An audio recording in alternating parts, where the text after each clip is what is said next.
In this episode of Intrigued Full Effect, I have a sad case update to a story I covered from the St. Louis area about 4 months ago. Shemika McGee, the mother of 22-year-old Jarius McGee, who vanished on September 13th of 2021 in Hillsdale, Missouri, confirmed with me over the phone this morning that her son's remains have been found. I've known about this for a few days, but as a journalist, I needed to know exactly how the family confirmed it before reporting it. And while Shemika was barely able to speak, she did give me exclusive details about the case. She said that her son's skeletal remains were found on Thursday, January 13th at around 2 p.m. at the 1800 block of Cherry Avenue, near a pallet yard in Hillsdale. And again, like a lot of people, I wanted to know how she could confirm that it was actually Jarius. And she said it was confirmed through his dental records and the clothing and shoes that Jarius was wearing on the day he went missing. She also believes that he had been at that location since the day he disappeared.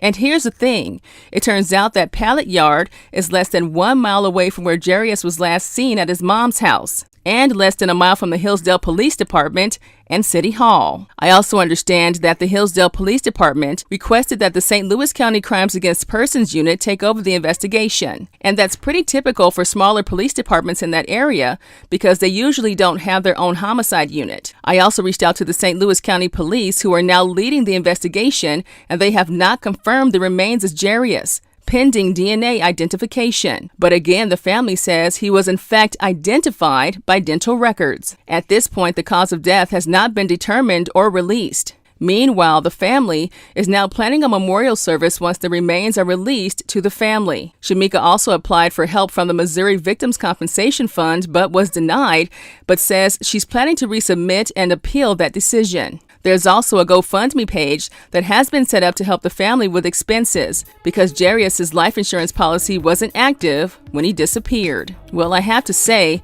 that while the outcome of this case is tragic, Shemika says she feels some degree of peace knowing where her son is. She also wanted to thank every single person who shared her son's missing persons flyer, and she's thankful for all of your kind words and your prayers. At this point, a date for the memorial has not been set. If you have any information in this case, call investigators at 636-529-8210. I'll keep an eye on this case and let you know what happens next.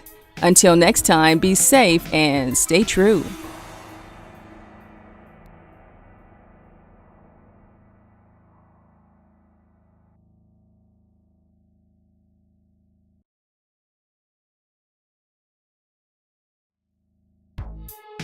The views, information, or opinions expressed during the Intrigued Full Effect, Curious Cases, Disappearances, and Other Stuff podcast are solely those of the individuals involved and do not necessarily represent those of the host. The primary purpose of this podcast is to educate and inform. The host of this podcast assumes no liability or responsibility for any activities in connection with opinions shared in the podcast. The podcast and blog associated with it shall not be used in any legal capacity or as a basis for expert testimony. Any copyright material in the podcast is approved by the owner or is part of the public domain.